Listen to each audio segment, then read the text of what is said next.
This call is now being recorded. Interessante. Pessoal, boa tarde, bem-vindos a mais uma aula de ciências. Essa aula de hoje é referente à semana 2 do PET 6.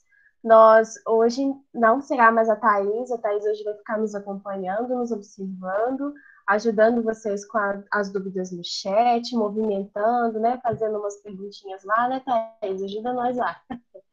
E eu vou ficar com parte teórica e correção das atividades. Então, a gente já vai passar para a correção. Ixi, porque foi em compartilhar. Concluído. Pronto, apresentar. Então, vamos lá. Vocês já viram desde a semana passada que nós estamos trabalhando sobre os seres vivos. Na semana passada foi falado sobre vírus, né? A Thaís explicou para vocês. E hoje a gente vai dar continuidade com a semana 2, falando sobre as bactérias. Vocês viram na semana passada que os vírus eles são bem interessantes, porque eles não têm organização celular, que é o mínimo que um ser vivo tem, né? O vírus ele tem uma estrutura muito simples. E as bactérias, professora? As bactérias são os seres vivos mais simples que existem, né? A gente vai ver hoje quem são, como são, onde vivem, tá bom? Qual que é o objetivo da aula de hoje? Diferenciar dois grandes grupos de bactérias, que são as bactérias e as arqueobactérias, entender a estrutura de uma célula bacteriana, compreender os diferentes tipos de reprodução das bactérias e conhecer as importâncias das bactérias. Bactérias são importantes, professora? Muito importantes. Será que importante é sinônimo de bom? Não, nem sempre. Muitas vezes a gente tem que considerar algo que é importante porque ele afeta algo, né, nosso, e a gente precisa considerar aquilo porque, né, está afetando. Então, a importância a gente vai ver aqui no caso das bactérias. As bactérias fazem parte de um reino chamado Reino Monera, é um dos 5 reinos dos seres vivos que existem. Todas as bactérias são unicelulares, ou seja, possuem apenas uma célula constituindo toda a sua estrutura. Nós, por exemplo, para vocês compararem, nós temos milhares, milhões de células. A bactéria é apenas uma célula. Toda a estrutura que a gente vai ver na superfície de uma bactéria é apenas projeção de membrana, né? Não são várias células compondo aquelas estruturas. As bactérias são todas procariontes. O que é ser procarionte? É não possuir núcleo organizado. Então, o material genético das bactérias, ele fica imerso no citoplasma, ele não fica individualizado por uma membrana, que é chamada de carioteca. Nós temos na organização de uma célula uma membrana mais externa, que é chamada de membrana plasmática, e dentro de algumas células tem uma membrana guardando, envolvendo o material genético, né? O famoso DNA. Só que nas bactérias, esse DNA não é envolvido por uma membrana, por essa carioteca. Então, por isso eles são chamados de procariontes. Quais são, professor, então, os seres que possuem núcleo organizado?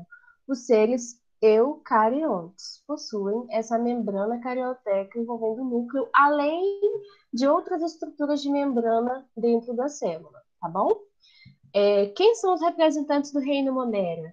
Bactérias e arqueobactérias, certo? Continuando, vou pedir para vocês colocarem o nome e a sala de vocês no chat para ficar gravado, por favor. Quem são as arqueobactérias? Nós já tínhamos até citado, quando nós falamos dos reinos dos seres vivos, a gente falou sobre o grupo acima de reino, e vocês viram que existia esse grande grupo das árqueas, que eu até falei, comentei, que elas eram bem interessantes, porque são seres que vivem em locais muito diferenciados, locais que normalmente outros seres vivos não conseguem sobreviver. Por isso, elas são chamadas de extremófilas. O que é isso? Vivem em locais extremos, extremos de temperatura, extremos de quantidades de sal, né? Locais que são muito salinos, extremos de que mais? Sal, temperatura, o que mais que vocês poderiam me ajudar a lembrar aí?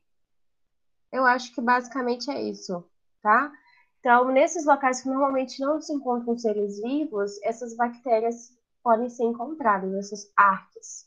Por exemplo, nos geysers, que são regiões em que águas subterrâneas são muito aquecidas e acabam extravasando pela superfície, né, através dessas de pequenos orifícios. E aí, devido à forte pressão dessa água aquecida abaixo, ela sai em jatos.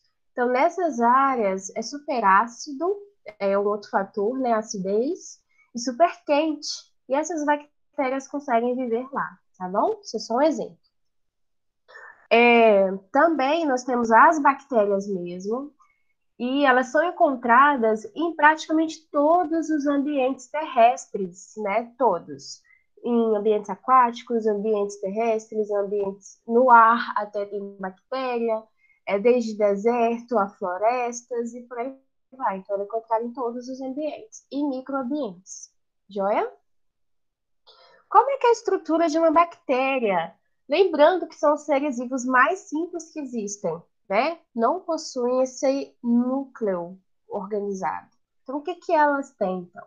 Aqui nós temos uma única célula que compõe essa bactéria que está representando, mas elas podem ter diferentes formatos, isso aqui é só um dos formatos. A membrana da célula está aqui representada por essa partezinha verde. Cadê? Não, parte cinza, membrana. Além dessa membrana, nós temos uma proteção, que é a parede celular, e outra, que é a cápsula. Nós temos aqui várias projeções dessas estruturas, todas associadas à membrana celular. Mais internamente, nós temos o citoplasma, os ribossomos, e aqui, esses filamentos em azul, o material genético, tá vendo como ele está disperso nesse espaço aqui interno que é chamado de citoplasma? Então, por isso elas são chamadas de procariotes. Aqui nós temos o nome das estruturas que tem dentro da célula e as funções dessas estruturas. Vamos ver uma a uma. Tem a cápsula, que é essa parte mais externa, que tem aspecto gelatinoso, protege a bactéria da dissecação dos vírus bacteriófagos, que são aqueles que atacam bactérias para se reproduzir dentro delas, e protegem de células fagocitárias, que são células que estão procurando bactérias para matar através de fagocitose, e protege também de anticorpos, que são proteínas de defesa que a gente falou na aula passada. Alguns antibióticos, como a penicilina, atuam inibindo a produção de cápsulas. Então, o que acontece? Os antibióticos inibem a produção dessa estrutura de proteção e essa bactéria fica mais suscetível à ação das células de defesa do corpo e dos anticorpos. Joia? Além disso, nós temos um cromossomo na bactéria, que é uma única molécula dupla de DNA circular. Então, isso daqui é uma molécula circular que vai se dobrando, mas é uma só. Flagelos, estruturas locomotoras formadas principalmente por uma proteína denominada flagelina. Então, a membrana celular ela vai se projetar e vão ter estruturas dentro dessa projeção que permitem essa projeção se movimentar para um lado e para o outro. E aí acontece o chamado batimento flagelar, que faz com que a célula se movimente, tá bom? Fímbrias ou pili facilitam a aderência da bactéria a substratos sólidos ou aos tecidos dos organismos parasitados. Então, essas projeções aqui, que são as fímbrias, vão permitir facilitar a aderência, ou seja, a bactéria se unir às superfícies. Outra estrutura, membrana celular, envolve a célula bacteriana controlando as trocas de substâncias. Pode formar invaginações em cuja superfície se realizam processos como respiração e fotossíntese. Então, essa membrana, que ela é toda retinha, mas ela pode fazer projeções que estão relacionadas, projeções internas que estão relacionadas a funções naquelas regiões. Parede celular, né, que é representada por essa parte verde, localizada externamente à membrana plasmática, que garante proteção e forma da célula, então ela deixa a célula mais rígida. Plasmídio são moléculas menores de DNA circular que possuem genes que não são essenciais para a sobrevivência da bactéria. Então, além desse cromossomo circular, elas ainda têm vários plasmídeos, que são DNAs menores circulares, que não são tão importantes para o funcionamento das células. Se ela perder aquele plasmídio, ela continua normalmente vivendo a vida dela, tá bom? Ribossomos, representado por essas bolinhas aqui bem pequenininhas.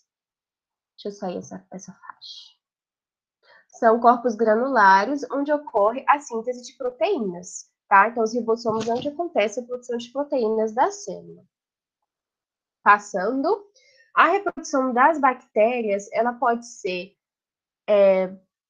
por sexo, né? A gente já até viu antes isso, que é através do processo de conjugação, tem até uma discussão se é realmente reprodução ou se é apenas sexo, em que uma bactéria, ela cria uma ponte de comunicação com outra, e através dessa ponte, uma bactéria doadora envia um plasmídio para uma bactéria receptora. Então, a troca de material genético. Esse processo nas bactérias é chamado de conjugação. Mas o método mais comum de reprodução das bactérias é através da produção de clones, em que uma bactéria, ela se duplica. A célula simplesmente se divide, né, duplica o seu material genético e divide produzindo duas células idênticas, né? Essa reprodução por divisão binária é muito rápida. Em condições favoráveis, elas conseguem rapidamente produzir milhares de indivíduos, todos clones. Qual que é a importância das bactérias? Aí eu perguntei para vocês, bactéria é importante? Sim, tem bactérias que são fotossintetizantes. Então, elas fazem parte da produção do oxigênio do planeta.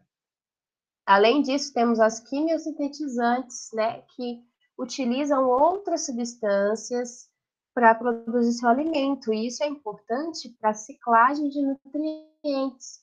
Então, alguns nutrientes que estão no meio ambiente, né, são reutilizados por esses seres vivos e reincluídos na cadeia alimentar, porque essas bactérias conseguem produzir alimento através dessas substâncias, né? Que quimiosintetizante é porque não usa luz, pode usar outras substâncias químicas, né? Como o nitrogênio, nós falamos disso antes. Bactérias decompositoras. Outra importância das bactérias é que elas são importantes para a decomposição da matéria orgânica. Então, o reaproveitamento de substâncias. Então, aquele ser vivo, quando ele morre e começa a se decompor, as bactérias são importantes para essa decomposição. E as substâncias que antes faziam parte da composição daquele ser que morreu, agora vão ser disponibilizados para o ambiente para outros seres vivos utilizarem, tá? Então, ciclagem de nutrientes também. Bactérias patogênicas, né, são aquelas que causam diversas doenças aos seres vivos, e aqui nós temos exemplos de vários. Botulismo, cólera, coqueluche, difteria, disenteria, que é diarreia, febre tifoide, gonorreia, hanseníase, leptospirose, meningite, pneumonia, sífilis, tétano e tuberculose. São exemplos de algumas. Algumas podem ser prevenidas com vacinas, enquanto outras só podem ser tratadas com antibióticos, tá? E por último, nós temos a biotecnologia. Muitos métodos de produção de substâncias usam bactérias. Por exemplo, para produzir insulina em grandes quantidades, tem um método que usa bactérias modificadas geneticamente para a produção dessa insulina. Então, elas são cultivadas e são modificadas para que elas produzam muita insulina. Então, olhem só, bactérias sendo usadas para a produção de uma substância. Esse é só um exemplo de como usar elas para produção de algo, para o desenvolvimento de um produto, tá? E assim vai. A gente tem a importância das bactérias em todos esses contextos, né? Vocês ficaram curiosos em relação a algum desses em especial? Algum lhe chamou a atenção? Será que vocês já tinham se perguntado que bactérias eram seres importantes para nós, para os ecossistemas?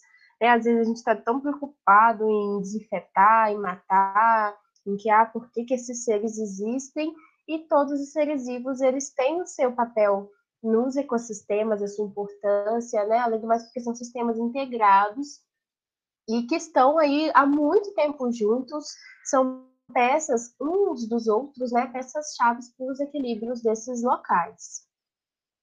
Agora a gente vai passar para a correção da atividade. Eu gostaria de saber aqui no comentário se está tudo ok, se vocês conseguiram acompanhar, se tem alguma coisa que vocês querem tirar dúvidas. Se alguém achar que está tranquilo e a gente pode continuar, só coloca ok aí nos comentários para mim, por favor. Ok. Tranquilo, então agora a gente já vai passar para a correção das questões. Ok, obrigada, gente. Quem são os seres vivos representantes do reino Monera? A gente acabou de ver.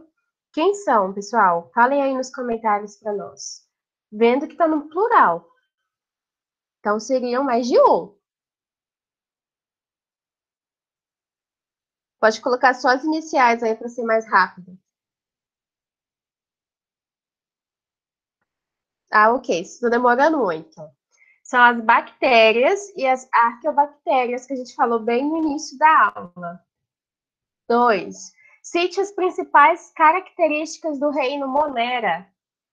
Né, nós vimos lá no início, né, que os seres que fazem parte do reino Monera são os seres mais vivos que existem. Quais são as características simples que eles têm? Eles são unicelulares, apresentam apenas uma célula, e procariontes, não possuem núcleo celular delimitado por membrana, que é a carioteca. Então, falou em ser vivo que é procarionte, ele vai fazer parte do reino Monera. Joia? 3. Qual é o habitat das bactérias? Nós falamos que as bactérias são encontradas em todos os ecossistemas da Terra.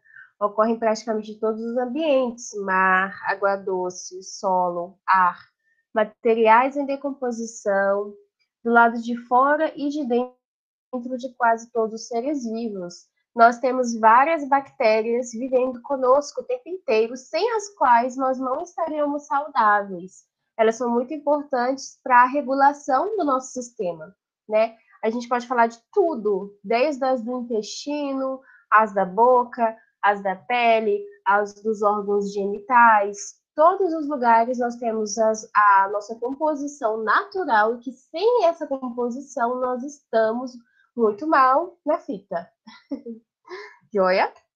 4. Complete as lacunas. Então, pessoal, quero que vocês se adiantem aí para ir colocando as respostas para mim no chat, para vocês participarem mais. Vocês estão muito calados.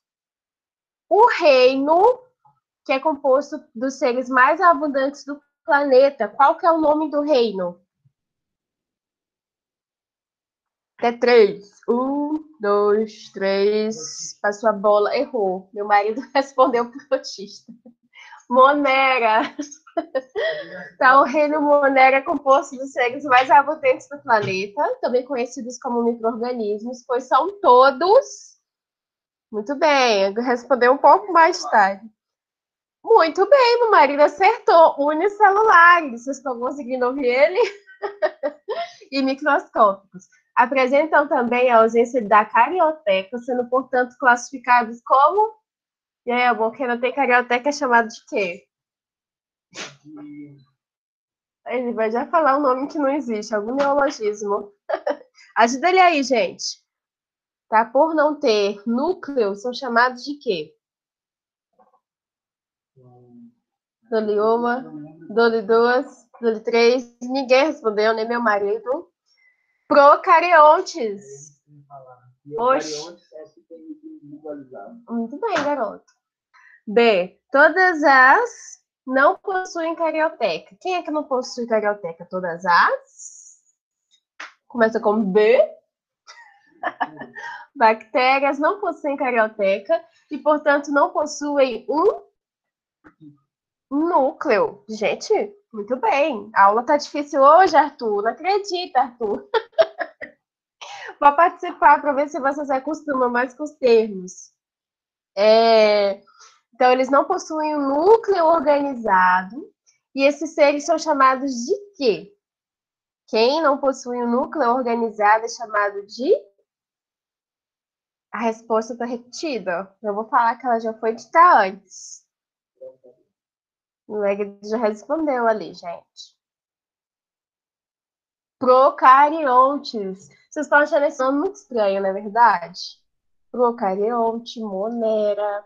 Tá? São duas palavras que hoje devem fazer parte do vocabulário de vocês. Monera é o reino das bactérias e arqueobactérias, que são todas procariontes, porque elas não possuem núcleo. O DNA delas não é organizado dentro de uma membrana, tá bom? Vamos ouvindo e processando. Gente, eu quero que vocês participem, mesmo sendo difícil, que vai ficando mais fácil. C.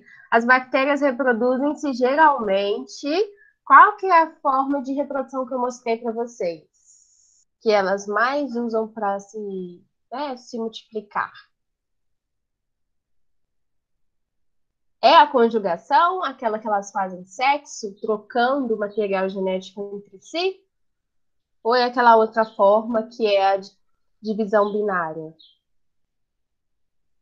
É conjugação ou divisão? A primeira, então seria conjugação, Arthur? Divisão? Quem que é, Edna? Deixa eu lembrar. Aham, já já, amor. Acertou quem falou por divisão binária, tá? Conjugação não é o método de reprodução mais comum nas bactérias. Elas mais comumente saem produzindo clones adoidados. Encontrou comida, encontrou um ambiente adequado, elas começam a se dividir. Tanto que é muito fácil ter proliferação bacteriana em ambientes, né, propícios. Ok? Então, é divisão binária. Uma se divide ao meio, praticamente, e uma se divide em duas, produzindo clones. Joia? Que é uma forma assexuada de reprodução, pela qual a única bactéria pode originar um clone, ou seja, uma população de bactérias. Se elas são clones, então elas são o quê? São todas? Vamos lá? Completem a frase. Se elas são clones, elas são idênticas ou iguais. Joia? Vamos para a quinta e última. Durante um exame de uma criança enferma, o médico explica aos pais que o paciente tem uma doença causada por um organismo unicelular, procarionte, e que pode ser combatido com o uso de medicamento conhecido genericamente como antibiótico. Pelo texto, você diria que a criança estava com uma infecção por vírus ou bactéria, e por quê? E aí, gente? Ó, unicelular, procarionte e combatido por antibiótico. Pode ser um vírus? Ou será que é uma bactéria? Quero saber os motivos.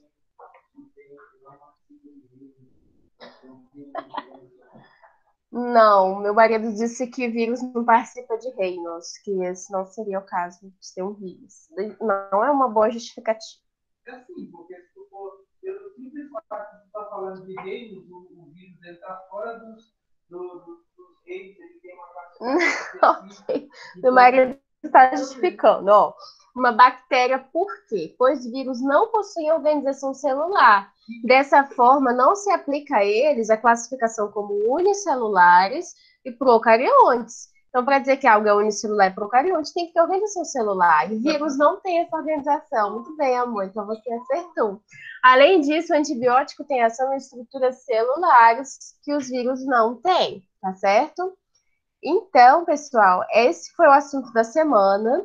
Nós fechamos em 25 minutos. Queria só reforçar com vocês que depois da aula da semana passada, eu fiquei sabendo que eu estava, sim, responsável pelas turmas de vocês para a elaboração das cartas. Então, acho que a professora Fernanda já deve ter falado com vocês. Eu estou juntamente com ela, responsável por receber as cartas de vocês. Quem conseguiu escrever pode enviar até hoje para participar da competição entre as cartas do Estado, tá? Então, se conseguiu fazer até hoje, manda para mim ou manda para Fernanda, tá? Se não fez, pode aguardar com calma. Os professores estão produzindo materiais de apoio para vocês elaborarem as cartas, porque vocês vão ter até dezembro para entregar essas cartas, que equivale à carga horária de um PRET completo, que vale um mês de aula. Então é importante vocês fazerem, tá? Muito obrigada, né, por vocês terem assistido a aula de hoje. Obrigada pela presença, obrigada pela participação. E dúvidas e sugestões podem encaminhá-las para mim. Eu vou encerrar agora a gravação para disponibilizar no YouTube, né? Mais resumido, e a gente pode ficar na sala conversando. Tchau, pessoal, que assistiu no YouTube, e até a próxima. Não, gente, não sai.